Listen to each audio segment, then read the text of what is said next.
Broads Media.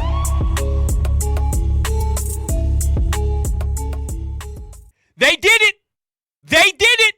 They found a way to sweep the Tigers. Late heroics from Kody Clemens! Kody! Kody! Who would have thought Kody Clemens would be the one to shine after a lot of great things in that ninth? Bryce Harper leadoff double clearly sets the tone for the boys. You get a fantastic put the ball in play to the left side approach by Bryson Stott. Luckily, there was a shift, but damn it, that shift played a big role, and you got a bunch of men on base. Brandon Marsh goes the other way with it, and I thought in left field it was actually going to hit the wall and then maybe even produce more. But okay, at least you tie the game up 2-2 before Kody Babe Ruth Clemens decides it's my time, decides that he's going to lit Citizens Bank Park on fire with fans losing their mind because the Phils win 5 straight. Zach Wheeler looks like he's going to throw a no-no. There's a play over at third base, and there's a one-hopper to Kody Clemens over at first. It's ruled an error. Okay, at least you can breathe for another half second before eventually the no-no was given up anyway. Zach Wheeler was gross. Getting ahead in the counts. Tigers stink. Their batting order blows. They are a horrendous baseball team, but they won 5 straight. And I can only focus on them right now. Are you worried that they've only scored such a little amount of runs in the last 2 nights? Not really. Dodgers are coming to town. I'll worry if it happens again. I'll worry if it happens on Saturday. If their offense goes quiet, it goes numb, and then they pop 1 run on the board because that won't be enough to beat a team that's as powerful as the Dodgers. I'll wait. Win. Don't care how. Just win. You're getting your starting pitching looking like they're damn good again. I've been waiting for this for months. Start after start of nonsense. Legitimate bull crap. Walking guys. Wheeler got destroyed by the Washington Nationals his last time around the starting rotation. But man, this game was wild, no? Just weird, odd. Sir Anthony Dominguez, he comes in the game. There's a bunt. Bryson Stott, where's he at? I don't know. No play at all happens anywhere. Tigers climb back. Irritating. Bryce Harper sure showed up, though. Sac fly gives the Phillies the lead originally 1-0, and then the leadoff double. Was there anybody at all really questioning, even with the concerns of this team struggling in the past with runners in scoring position? I got to be honest with you. There's no way at all that you thought they weren't going to at least tie the game up in the 9th once Bryce Harper smoked it. You'd be a fool if you were scared. It was a lock. Automatic. I'm sweating because I'm screaming so damn much because I'm pumped. This team, I'll tell you what, man. Oh, they are something. I didn't expect Craig Kimbrell to look that way. He's been right on the money. He's been great. But sometimes you just have those nights. And it wasn't working for him. This is what you do, though. You pick up your teammates back. You say, don't worry about it. We got you. Pitching was so damn lethal all game long. It took a bit for our offense to deliver, but we got you. Whether it's the 4th inning, the 5th inning, the 9th inning, it doesn't matter.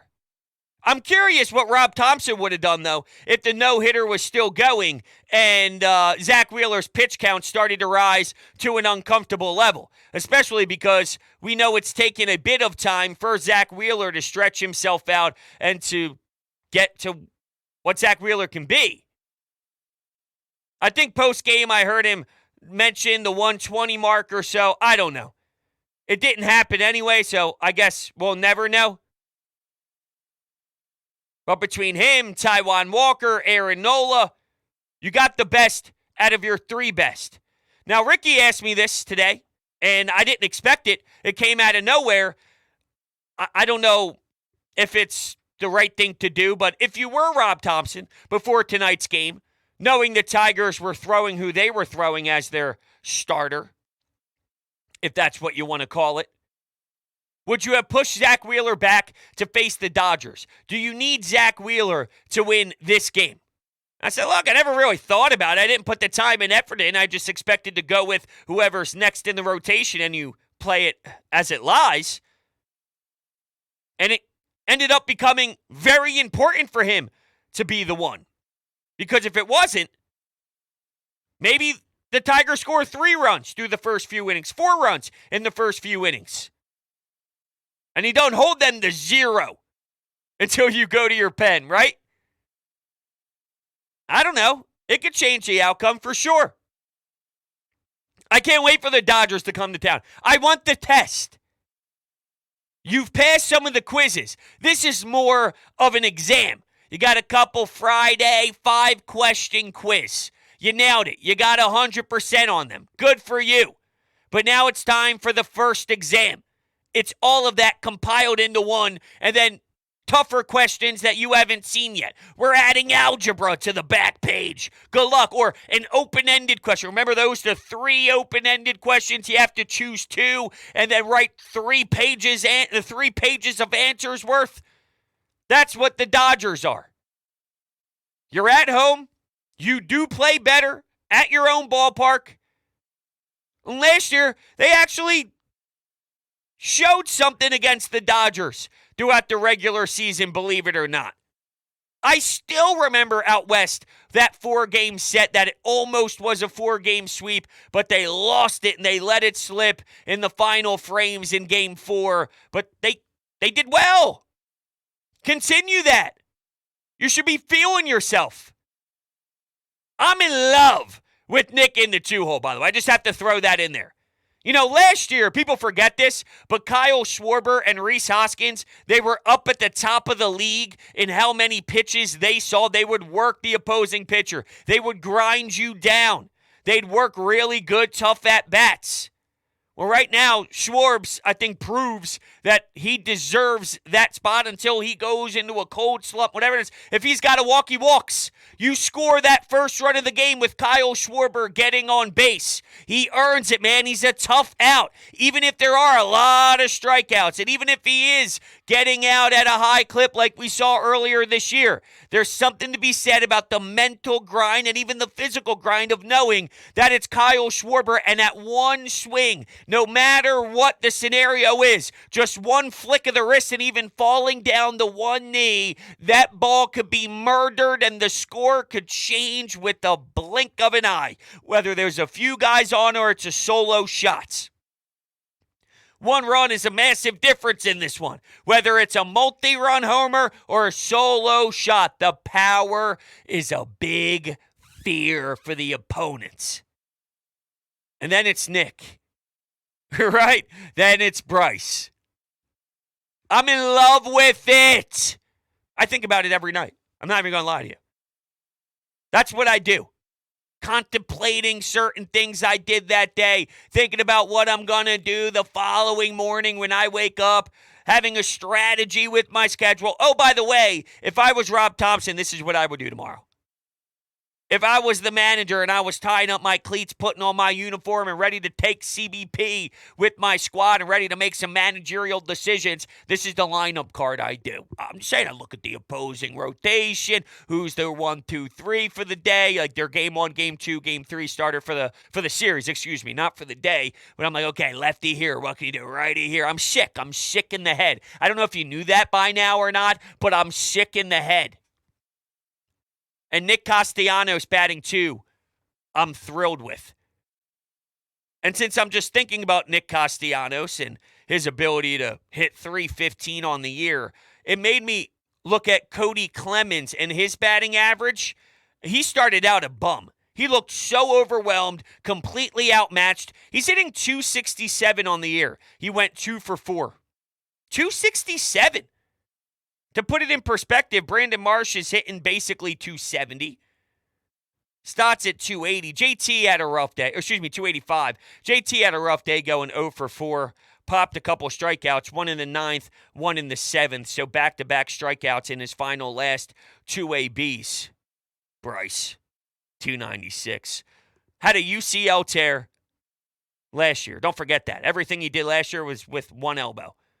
I don't know how you could forget that, knowing that he had to get pretty much stationary in the DH role. One elbow. Gets Tommy John sniffing 300 when he returns on historic pace. Make it make sense.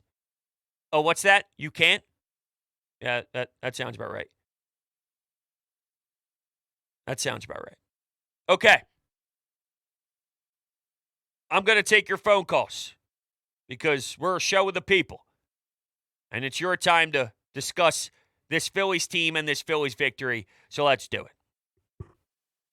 That's a big win tonight.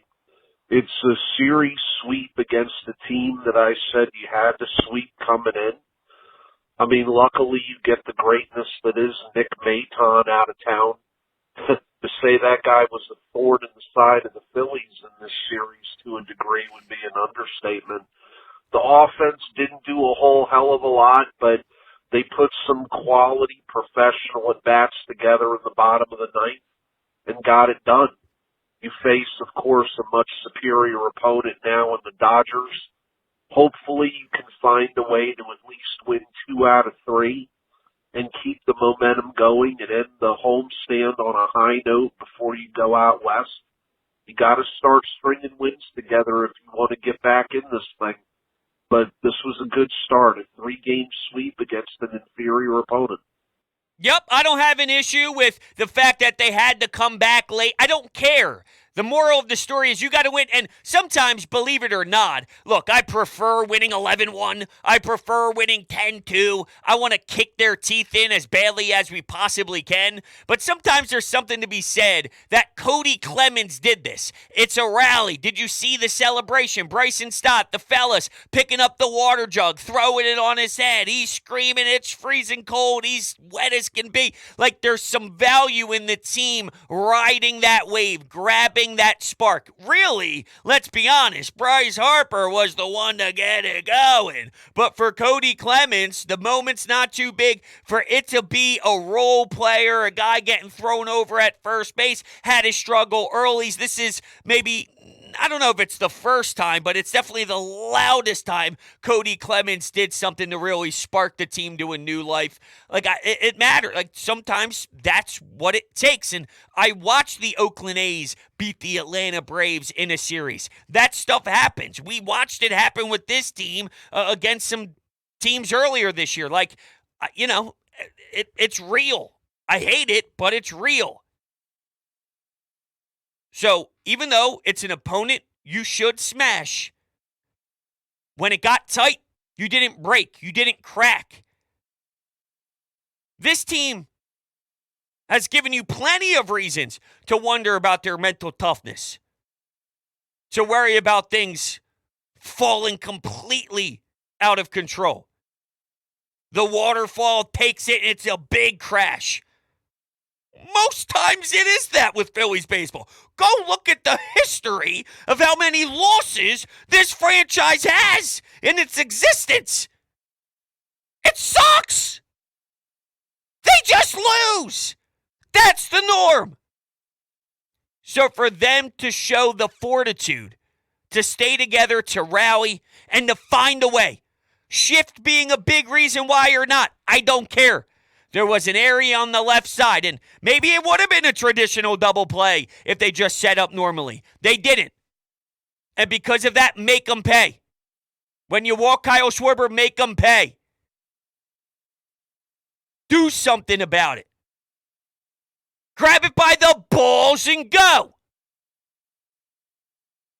And that's what I watched them do. I lost my mind when it happened, man. I did. I may have possibly brought up the no-hitter before the no-hitter happened. Now, last time we discussed this, which was pretty recent, I said I would never tweet about it like Matt Gelb did. And Matt Gelb did it once again. I did say it, though, with the people I was with. Does that make me a terrible human being? I don't know. I said previously I was afraid of the baseball gods because I know they're real. Yet I went against that. It's been a rough day for me, I got to be honest. Very toxic. Very taxing on my soul. So maybe I was just in a mood. I don't know. But my mood became cheerful, enamored, pumped, hearing the sound of Kody Clemens' bat. I didn't even need to see where the ball landed. I didn't even need to watch right field run towards the ball. I didn't have to see anything. The pop and the crack of the bat. It was like, oh, here we go. Start giving your high fives. Chug the rest of your beer before you start heading out of the ballpark because this thing's wrapped up. Let's get to the next call. This kid, Kody Clemens, man, oh my God. Coming into the season, I was so convinced that we were going to have so many problems there that was just going to be a dud spot. But Clemens freaking coming through! I was sitting here this whole game thinking, my God, we're going to have another loss. We're going to lose another game we shouldn't lose. And Clemens freaking comes through. Please let us be the spark that lets us win the game with the Dodgers. Just please. That's all I ask. I just want to win the series against the Dodgers, and I will be happy. I promise. I won't ask for anything else. Well, yes, we will. Yes, we will. Because I want one against the Arizona Diamondbacks, too. If the Phillies play to the highest capability, there should be no reason why they can't win a series against a very good team in the Dodgers and a good team in the Arizona Diamondbacks. So we will and we should demand more than just a series win against the Dodgers. But back to your point of, thinking about your emotions back in the ninth, I wasn't hitting the full panic button. And I don't know if that's more because the Phillies have turned the corner or if it's more you realize that Dodgers team stinks. Now, say what you want about how many blown saves. Well, when your team's not very good, I don't know how many positions you are in to close out games. And I'm just saying that. I have no idea what the numbers actually say. I don't know how many leads they've blown. I don't know this. I don't know that. All I'm saying is looking at the guys on the mound, if he doesn't have a ton of blown saves, it's the Detroit Tigers. And Bryce Harper is kicking things off. Wasting no time. I'm going to let you know how it is.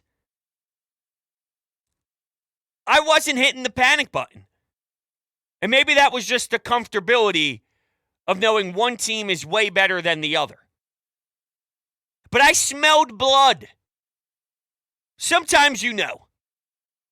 Right? Sometimes there's games where, it's lifeless. It's got zero. There's no energy. The team looks lost. Pitchers getting beat up.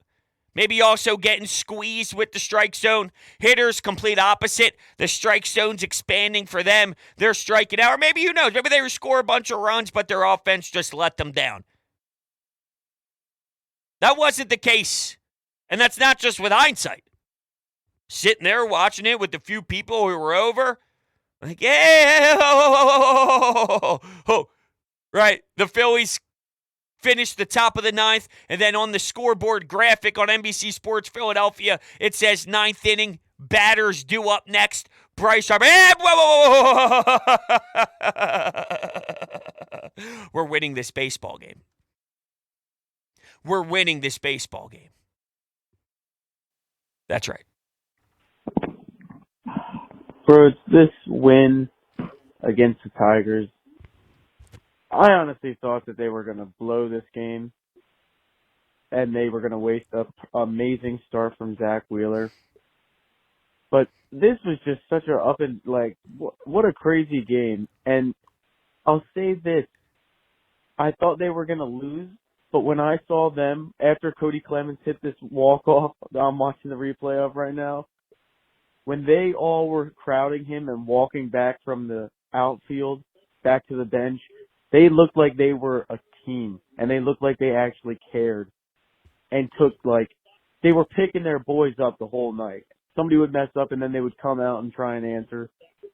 I don't know. I just think they actually look like a team for once. I don't disagree there. I actually agree with what you're saying. I think they looked like a bunch, and you could see that there is a spark flipping. I think they have cared that they've stunk. They just struggle to get out of that, and it's unacceptable to continue that poor play. I know you're trying. I think you're giving it your all, but it's professional sports. You get paid a lot of money. There needs to be execution. We hear this all the time with the Sixers. Joel doesn't want it. No, I think Joel wants to win. He's failing. He had a bad game 6, bad game 7, and I'm talking about not being able to get the ball in the fourth quarter of game 6. He didn't complete it. Like, he just didn't play a good game of basketball. I think he wants it, though, but that's always the common thing thrown towards Joel. I think this team wanted to do better. Trey Turner doesn't want to suck, but Trey Turner was sucking, and he needs to be held responsible for it.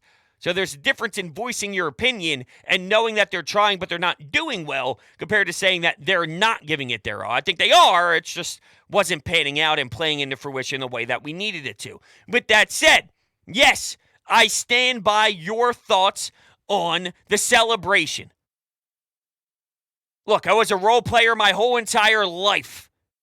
If I scored, the goal meant more, and I would score once a year. I was a stay-at-home defenseman who blocked shots, played on the penalty kill, no power play time at all, was a 5'6" D-man when I was in the lineup, healthy, scratch. Like, I knew what I was, but I scored 1 goal a year. And when I scored that 1 goal a year, the place was different. Kody Clemens is by far the better player than I was, though. He's playing way more than that. I guess I was more of, I get maybe a Josh Harrison. Maybe a Josh Harrison at this time of his career. I would say Kody Clemens has a little more jump than Josh Harrison. Josh Harrison more of the pro, just the pro vet. I'm just trying to give you something that you could visualize. When Kody does it, there's something that lingers. Role players, they're supposed to feed you with moments that can help carry you with some buzz. And we'll see. What does this mean for the Dodger series? Does it mean anything? Or does it not? Does this roll over? Or does it end? But that's back-to-back calls that didn't know the ninth and the fight back was inevitable. I thought it was pretty obvious this time around. It's the Tigers, man. You can never count this team out against someone like the Detroit Tigers. They have no backbone. Now, I don't know if they care. Do you see any difference? Because I do. I don't know if the Tigers care as one. Maybe individually, if you want a payday, wherever you are on your contract, you want to do well personally, but you don't care enough about the team. The Phillies, based off of last year's run, I don't think I have to sell you that they do have love for one another. I saw a video yesterday of Nick Castellanos dancing to I'm Me by Lil Wayne again in the locker room from the postseason run. Shirt off, dancing, and he was killing it. He also stunk on the baseball field, but he didn't give a damn. He just kept his head down and went to war with his brothers.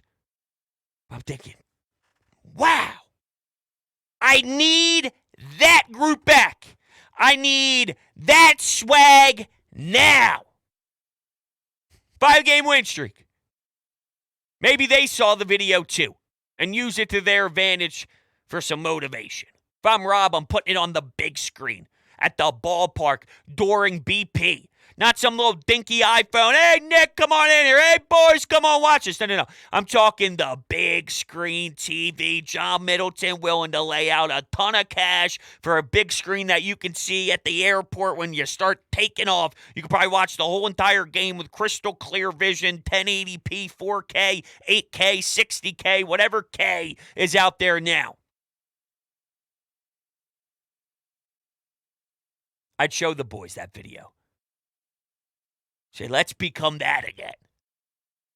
Once again, my thoughts that occur late at night when I'm sleeping in bed. Sick, sick bastard.